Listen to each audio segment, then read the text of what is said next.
What is up, Manila? I'm Aishadel of Manila Shaker. Due to enhanced community quarantine, we can't go somewhere else to take a sample shot of this Realme 5i. But luckily, we have this big backyard here. We'll start to take sample photos and we will have an in-depth review of the camera features and quality of this phone. So, let's start with the main lens.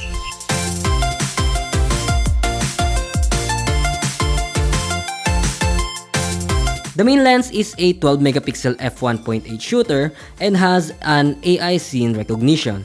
I like how the contrast balance the photos. It also has natural colors and a shallow depth of field. Especially when shooting close-up shots, the small details in the pictures are sharp and crisp. Even when you zoom in, because it's a 12 megapixel, it keeps the details when cropped. This one is a close-up shot with a macro lens mode. I like how the AI processes the image. The blacks are solid and even when you zoom in on the details, the shadows are still giving depth. I even cropped it and I set it as wallpaper, and it's nice to see detailed photo with sharp and colorful images.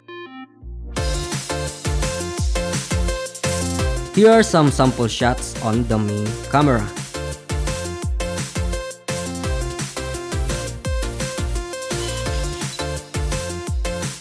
Picture ratios are 4:3, 1:1, and a full screen image. Shooting at 4:3 gives you a maximum quality of 12 megapixel, while the 1:1 ratio produces photos at 9 megapixel, and the full screen ratio will give you a cropped 7.2 megapixel. The picture ratio will be a 20:9. I recommend the 4:3 ratio to get the highest quality, but all aspect ratios are good and has reasonable sharpness. Here we are again with the main lens. We will have a comparison on HDR and chroma boost.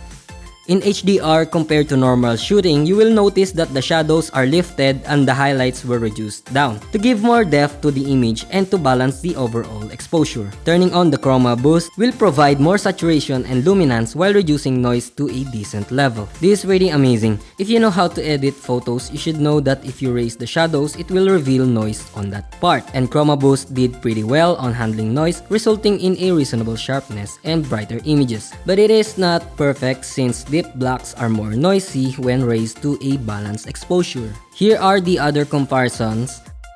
The picture is clear and very much alive. Compared to the normal shots, the greens are very true to life. If you want your picture to be like this, you should turn on both HDR and chroma boost at the same time. But this is not ideal in some cases. Oversaturated pictures are irritating to the eye, so maybe you should use HDR more often, just for balancing general exposure. Now we're going to talk about low light shots. This is a comparison between a normal shot, nightscape, and expert mode. Compared to normal shot, the nightscape is sharper and has more light. But in expert mode, 10-second shutter ISO 100 settings, the pictures are sharp. You'll also see improvements in the background. But you'll need a tripod to reduce blurry images if you want to take the shutter to up to 10 seconds.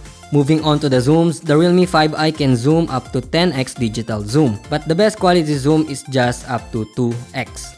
5x zoom will be great and you'll start to notice the grains in the picture.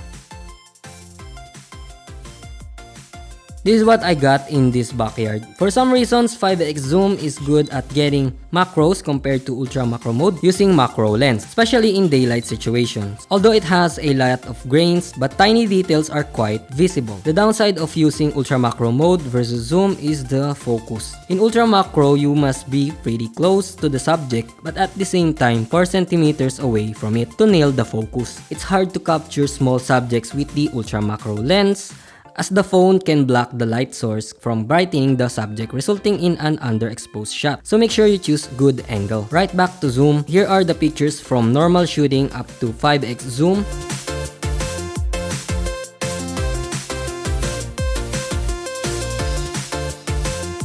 At nighttime, grains are more visible at 5x zoom compared to daylight, as we do not have enough light source except for this solar lamp on the right. Now let's switch to the ultra-wide. The Realme 5i has a 8 megapixel 13mm ultra-wide angle lens. It has a great viewing angle.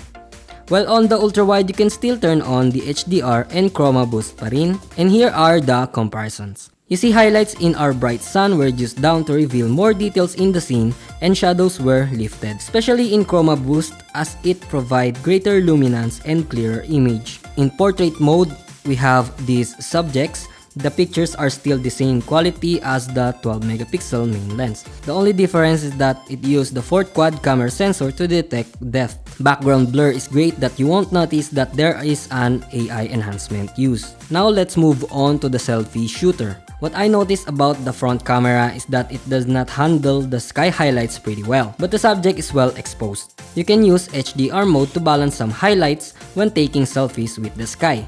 Capturing in portrait mode will give you a nice bokeh effect but with a blown up highlights. What's great about its portrait shot is shadow handling. We see every details even on my black shirt and the background is well exposed. The beautify feature is good, it smoothens my face nicely and it also improves the eye exposure. Here's some sample shots of its 8 megapixel front camera. Indoor shots have decent good quality pictures and the outdoor shots at low light are okay. We have only a solar lamp as the light source.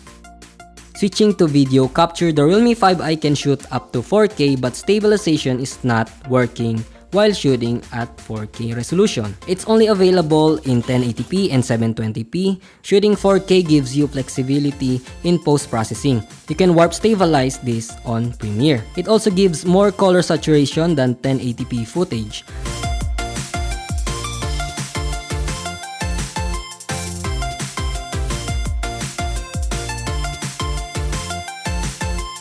The front video recording at 1080p has great stabilization, but you will also find obvious AI stabilization at work.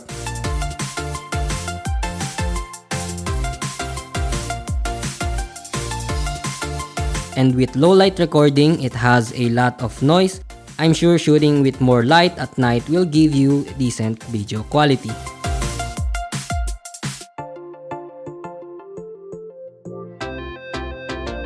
I am amazed at wide-angle lens because it has stabilization as well. The Realme 5i also has slow motion but in 720p resolution only. It also has panorama and time-lapse.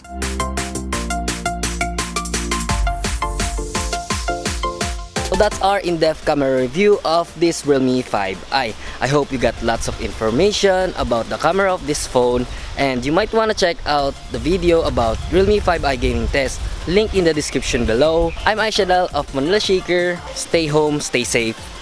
Peace out.